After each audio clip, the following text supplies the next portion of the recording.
मराठी भाषा गौरव दिनानिमित्त महाराष्ट्र निर्माण सेना ठाणे शहराच्या वतीने मराठी भाषा गौरव दिनानिमित्त ठाणे स्टेशन बाहेर लाडूंचं वाटप करण्यात आलं। महाराष्ट्र निर्माण सेनेचे ठाणे पालघर जिल्हाध्यक्ष अविनाश जाधव यांच्या प्रमुख उपस्थितीमध्ये यावेळी मराठी भाषा गौरव दिन या ठिकाणी साजरा करण्यात आला।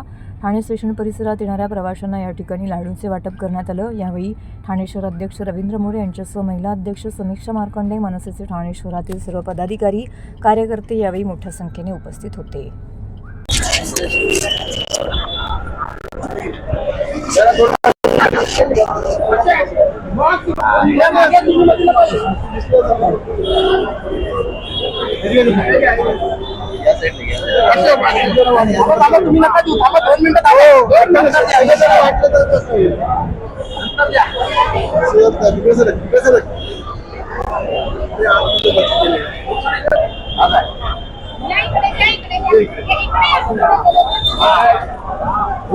आज मराठी भाषा गौरव दिन आहे आणि मला असं वाटतं की हा दिवस नसून आमच्यासाठी सण आहे।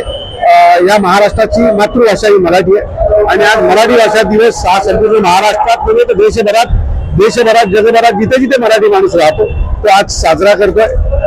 आम्ही देखील ठाणा स्टेशन इथे लाडू वाटून मराठीचा जास्तीत जास्त वापर करावा असं लोकांना अपील करतोय।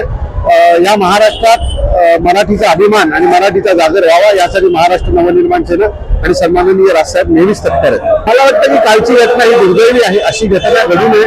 अशा एसटीचे डेपोज आहेत, एसटी डेपोज असतील, रिक्षा स्टँड असतील, त्याच्यावर पोलिसांनी बारीक लक्ष ठेवलं पाहिजे। यांचं वेळोवेळी या जागेवर जाऊन त्यांची तपासणी झाली पाहिजे, परंतु असं आपल्याकडे होता येत नाही।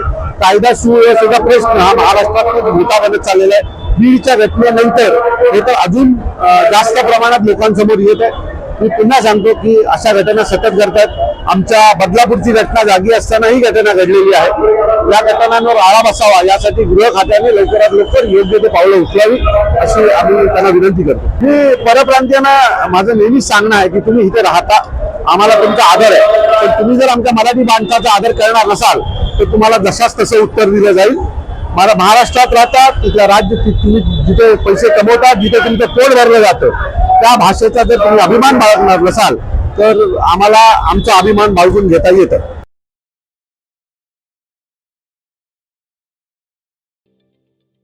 ठाणे महानगरपालिकेचे मालमत्ता कर म्हणजेच प्रॉपर्टी टॅक्स भरण्याचे आवाहन।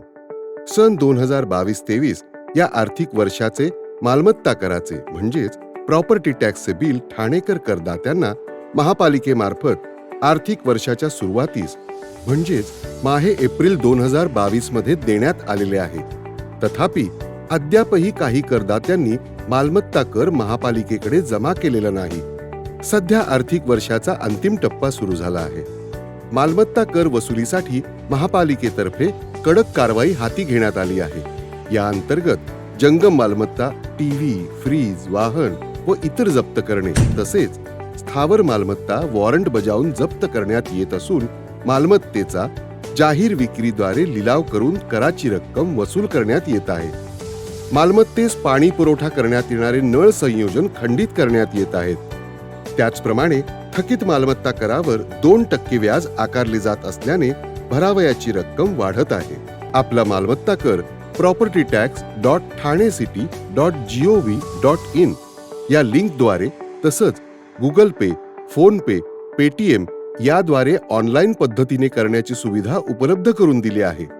शनिवार, रविवार व सार्वजनिक सुट्टीच्या दिवशी नागरिकांना मालमत्ता कर भरणे सोयीचे व्हावे याकरता महापालिकेचे मालमत्ता कर संलग्न कार्यालय या दिवशी कार्यान्वित ठेवण्यात आलेले आहे। तरी मालमत्ता कर वसुलीची अप्रिय कारवाई टाळण्याच्या दृष्टिकोनातून मालमत्ता कर भरून महापालिकेस सहकार्य करावे। धन्यवाद।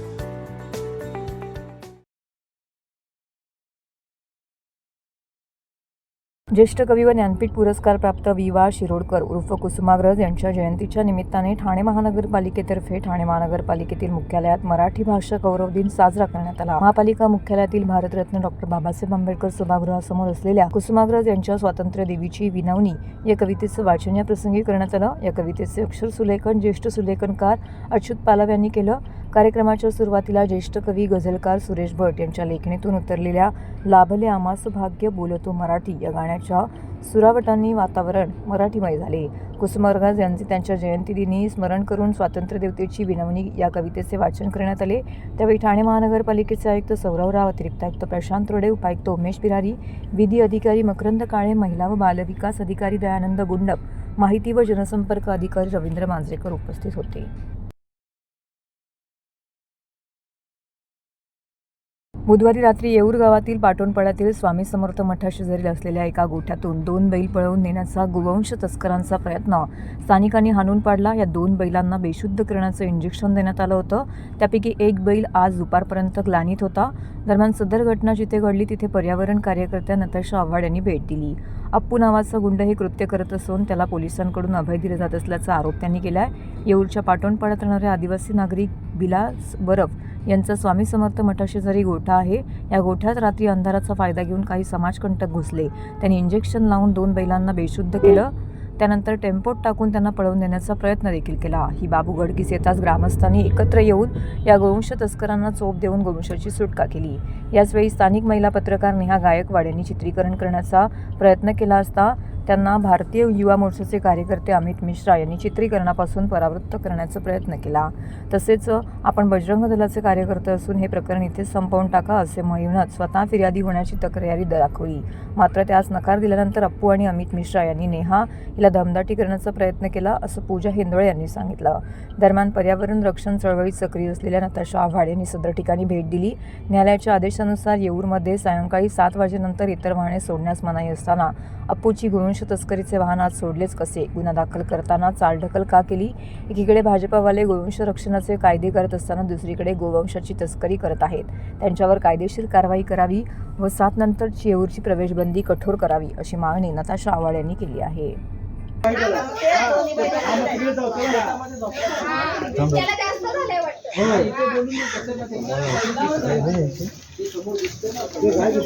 त्याला पण आणायला पाहिजे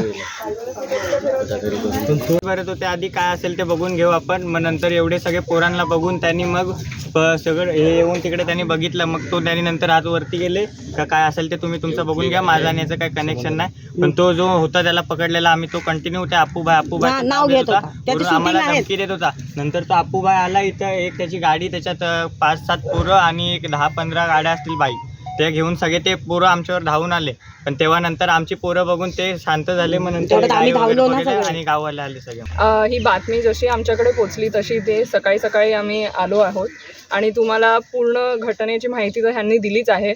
आणि ह्याच्या पहिलेही येऊरच्या ग्रामस्थांना जो त्रास झाला आहे त्याच्याबद्दल आम्ही वसंत विहार पोलीस स्टेशन जे आहे तिथे, वर्तकनगर पोलीस स्टेशन आहे तिथे गेलो आहे. पण कधीच त्यांनी आमच्या कंप्लेंटची दखल नाही घेतली आहे. आता एवढं मोठं प्रकरण झालं त्याच्या पाठी अप्पू नावाचा कोणी एक डॉन आहे ज्यांनी 25 लोकांना पाठवून इकडच्या ग्रामस्थानांना मारायचा प्रयत्न केला जेव्हा ती लोक त्यांची बैल वाचवायचा प्रयत्न करत होती. तर मला हा प्रश्न आहे की कोणाच्या दबावाखाली इकडचं जे पोलीस स्टेशन आहे ते ह्यांची कंप्लेंट घेत नव्हतं. आणि हा अप्पू जो वागळे एस्टेटला राहतो त्याचे इथे काही इल्लिगल बंगलेही आहेत आणि हे प्रकरण ह्याच्या पहिलेही त्यांनी केलं आहे तरी त्याला काही त्याच्या अगेन्स्ट कोणी ॲक्शन नाही घेतली आहे. तर हा कोण एवढा मोठा डॉन आहे आणि ह्याच्या दबावाखाली का पोलीस काही करत नाही आहेत हा प्रश्न मला शासनाला विचारायचा आहे. आणि दुसरी आणि सर्वात महत्त्वाची गोष्ट ही आहे की ही न्यूज जेव्हा पसरली आणि व्हायरल झाली व्हॉट्सॲपवर तेव्हा BJP युथ मोर्चाच्या लोकांनी एक त्याचा जो लीडर आहे ठाण्याचा, काय नाव त्याचं, अमित मिश्रा नावाच्या एका मुलांनी इकडच्या ग्रामस्थानांना फोन करून सांगितलं की आम्ही तुमच्या मदतीसाठी येतो. आणि इथे येऊन त्यांनी काय केलं असेल, त्यांनी चक्क सांगितलं की आपण मांडवली करूया, तुम्ही हा विषय सोडून द्या, तुम्ही अजिबात हे पाहिजेत बोला आणि विषय सोडून द्या, पोलीस स्टेशनमध्ये ह्याबद्दल जाऊ नका. तर हा दुटप्पीपणा जो आहे BJPचा आणि बजरंग दलाचा ह्याचा हा पूर्ण तुमच्यासमोर खुला पडला आहे की जेव्हा त्यांच्या सोयीप्रमाणे त्यांना राजकारणासाठी जेव्हा त्यांना वोटची गरज असते तेव्हा ते 2 धर्मांच्या मध्ये तेढ निर्माण करायचा प्रयत्न करतात. पण जेव्हा हा विषय आहे, एवढा गंभीर विषय आहे, तेव्हा तुम्ही मांडवली करायचं बघता. म्हणजे पहिले पण असं खूप झालं आहे. आता कालच तुम्ही बघितलं तर अनुराग ठाकूर तिथे कोणाबरोबर बसलेले, शाहिद आफ्रिदी बरोबर बसलेले. हे बीजेपीचं राजकारण आहे आणि नागरिकांना आता त्याची म्हणजे खरं बीजेपीचं काय रूप आहे ते लोकांसमोर आलेलं आहे. आणि हा सेम प्रकार त्यांनी इथेही केला आहे. FIR मध्ये गुटस्करी पण लावलेली आहे त्यांनी. हा, आणि सर्वात महत्वाची गोष्ट, सगळे पुरावे असूनही ह्या लोकांकडे त्या इंजेक्शन आहेत ज्याच्याने ह्या बैलांना त्यांनी बेशुद्ध केलं. ते सगळे पुरावे असूनही गौहत्याचा कलम पोलीस स्टेशननी त्याच्यात टाकला नाही आहे. आणि ह्याचं कारण काय आहे हे सगळ्यांना माहिती आहे. त्यांना ऑब्व्हियसली बिचाऱ्या पोलिसांना वरून दबाव असल्यामुळे त्यांनी हे सगळं केलं नाही आहे. आणि आता संजय केळकर जी इकडचे जे ग्रामस्थान आहेत त्यांच्याशी कॉन्टॅक्ट करायला प्रयत्न करतायत. तर मलाही त्यांना हेच सांगायचं आहे की तुम्ही ह्याची जी चौकशी आहे ती एकदम नीट करा आणि ह्याच्यात बघा की ह्याच्यात कोण हा अफ्फू आहे, हा कोण एवढा मोठा डॉन आहे की तो एवढ्या गायी चोरतो आणि पोलीस त्याच्याबद्दल काहीही करत नाही. ह्याच्या आधी त्याला तो इथे आला, नेहा गायकवाडला फोन केला, तिने प्रेस नोट टाकली. ती पत्रकार आहे. तर तिने, माझी छोटी बहीण आहे आणि पत्रकार आहे. त्या रात्री आम्हाला कुठे मदत मिळत नाही. थोडं पोलिसांचं रंग बघून, म्हणजे की तुम्ही बैल सोडून देता ना, मग आम्ही बैलच नेऊन तुमची कोंडवून ठेवू वगैरे असं बोलायला लागल्यावर मग तिला सांगितलं तू न्यूज कर. तर त्याच्यामुळे मग ते म्हणायला लागले, त्यांनी हिला फोन केला नेहाला की नेहा तू इथे आलीस ना तर मी येतो, मी बजरंग दलचा आहे असं त्यांनी सांगितलं. आता खरं काय खोटं काय ते तपास मला नाही. तो तोंडाने बोलत होता मी बजरंग दलचा आहे. आणि विलासदादाची बैल असून विलासदादाला कंप्लेंट करायला नव्हता देत. मी माझ्यावर कंप्लेंटर मी बनतो, मी कंप्लेंट करतो. म्हटलं तुझी बैलच नाही आहेत तर तू काय कामाला कंप्लेंट करायला चाललाय? ज्याची बैल आहेत त्यांनीच कंप्लेंट करू देत. म्हणून मग विलासदादालाच पाठवला कंप्लेंट करायला. सॉरी. तर तो त्याच्यामुळं तो बोलत होता की मी आहे बजरंग दलचा आहे आणि मी कंप्लेंटसाठी मी आलेलो आहे. आणि सकाळी नेहाला कॉल करून तो सांगतो की तू न्यूज डिलीट कर, नाही तर मग तो बाई मुंबऱ्याचं नाव घेतो तो स्वतः. आपण नाही, आम्हाला माहितीच नाही हा अप्पू कुठला आहे. तो अप्पू राहतो वागळे एस्टेटमध्ये. हां, आणि हा माणूस नाव घेतो मुंबऱ्याचा भाई आहे की तुला बघेल, म्हणजे ती लहान आहे म्हणून तिला धमक्या दिल्या जातात.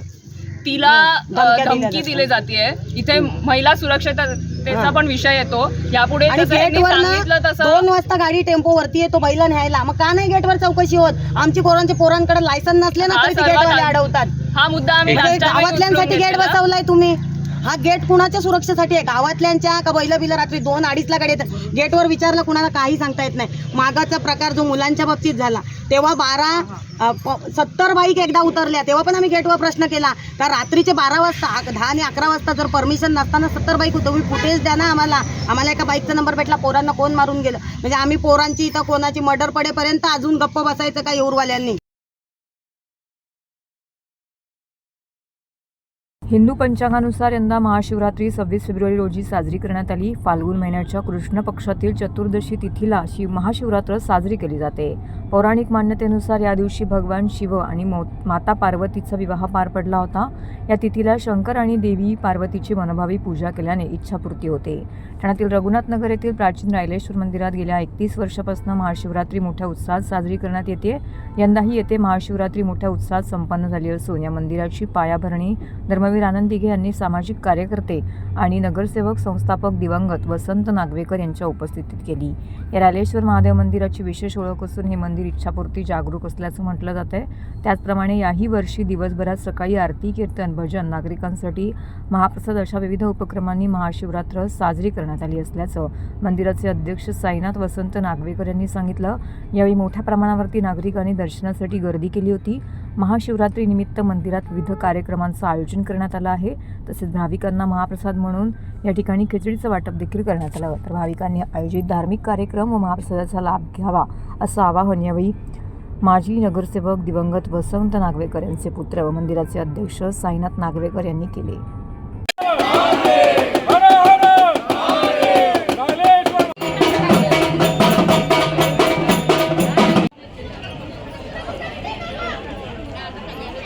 आज 26 फेब्रुवारी महाशिवरात्री उत्सव, जेव्हा शंकर आणि पार्वती यांचा विवाह होतो त्या उत्सवानिमित्ताने रायलेश्वर महादेव मंदिरात दरवर्षीप्रमाणे महाशिवरात्री उत्सव मोठ्या धुमधामाने साजरा होत आहे. सकाळी रुद्राभिषेक पहाटे 5 वाजता झाला.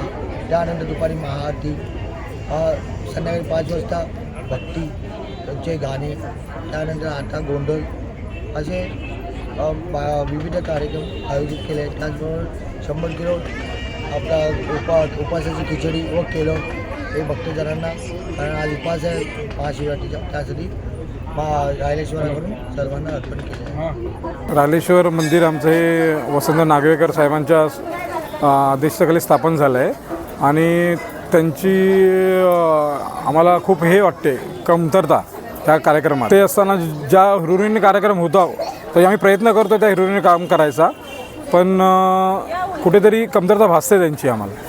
पण सकाळपासून महाआरती, लघुरुद्र अभिषेक चालूच आहेत. भाविकांची गर्दी तुम्ही पाहतच असाल किती आहे ती. आणि म्हणजे असं खूप प्राचीन काळी मंदिर असून सगळ्यांच्या इकडे मनोकामना पूर्ण होतात या मंदिरामध्ये. ठाणे मुंब्रा खाडी परिसरात वाळू उपसा करणाऱ्या वाळू माफियांवरती ठाणे महसूलची मोठी कारवाई. अवैध रेती उपसा करणाऱ्या 2 बोटींवरती कारवाई करण्यात आली असून 15 लाखांचा मुद्देमाल नष्ट करण्यात आला. यापुढेही महसूलच्या माध्यमातून कारवाई सुरूच राहणार असल्याचं नायब तहसीलदार दिनेश पैठणकर यांनी सांगितलं. कारवाई दरम्यान महसूलच्या टीमला अनेक समस्यांना सामोरे जावं लागत असून मुख्यतः या बोटी रेल्वे पूललगत आढळून येत असून या वाळू उपसा करणाऱ्या बोटींमुळे रेल्वेच्या पुलाला धोका निर्माण होण्याची शक्यता आहे. मात्र रेल्वे प्रशासनाकडून कुठल्याही प्रकारची खबरदारी घेतली जात नाही. यामुळे भविष्यात मोठा अपघात रेल्वे पुलाखाली होण्याची शक्यता आहे. उच्च न्यायालयाने देखील याच्यामध्ये दखल घेतली असून वारंवार कारवाई करण्याबाबत प्रशासनाला बजावलेलं आहे. त्यामुळे महसूल प्रशासनाकडून वारंवार अशा कारवाई चालू आहेत. परंतु केवळ महसूल प्रशासनाकडून कारवाई होणं गरजेचं नाही, तर इतर विभागाने देखील अशीच ठोस कारवाई करणं गरजेचं आहे. जोपर्यंत इतर विभागांना देखील समकारवाई होणार नाही तोपर्यंत रेती माफियांवरती जबर बसणार नाही. भरती ओहोटीचा फायदा घेऊन रेती माफिया खाडीमध्ये रेती उपसा करत असतात. रात्रीच्या अंधाराचा फायदा घेऊन देखील रेती उपसा करतात. यांच्यावर सर्व विभागाने एकदाच कारवाई केली तर रेती माफी टिकणार नाही. त्यामुळे आता रेल्वे ट्रॅकच्या सुरक्षिततेसाठी रेल्वे प्रशासनाकडूनच काही उपाययोजना केल्या जातील हे पाहणं महत्त्वाचं ठरणार आहे. आम्ही हा नेहमी वारंवार ताब्यात घेत असतो. अशी आता आमची किमान एक 50वी कारवाई असेल. परंतु काय होतं, आम्हाला भरती ओहोटीच्या नियमाप्रमाणे काम करावं लागतं. कारण की जर भरती असेल तरच आम्हाला या बोटी सापडतात. जर ओहोटी असेल तर या चिखलामध्ये रुतून बसलेल्या असतात, त्याच्यामुळे पाण्याच्या बाहेर खेचता येत नाही. आज अनायसे भरती खूप मोठी होती. आमच्या महिला कर्मचारी आणि आमचे तलाठी गस्त घालत असताना ह्या बोटी आम्हाला सापडल्या आणि मग ते आता आम्ही किनाऱ्यावरती आणल्यात. हायड्राच्या साईडने तुम्ही आता बघितलं असेल की ते आता आम्ही आणल्यात. आता पूर्ण कट करणार, FIR दाखल करणार. कारण की वारंवार यांच्यावरती FIR दाखल करणं आणि अशा प्रकारची कारवाई केली तर ज्या रेती माफियांवरती जबर बसेल, त्याशिवाय जबर बसणार नाही. त्याच्यामुळे ही कारवाई आम्ही सतत चालू ठेवतो. धोकादायक तर आहेच, शेवटी सगळ्यांनाच काय पोहता येत नाही. परंतु शेवटी आमची जबाबदारी आहे आणि त्या जबाबदारीच्या अनुषंगाने आम्ही या कारवाई करत असतो. महिला तलाठी पण नेहमी आमच्या बरोबरच असतात.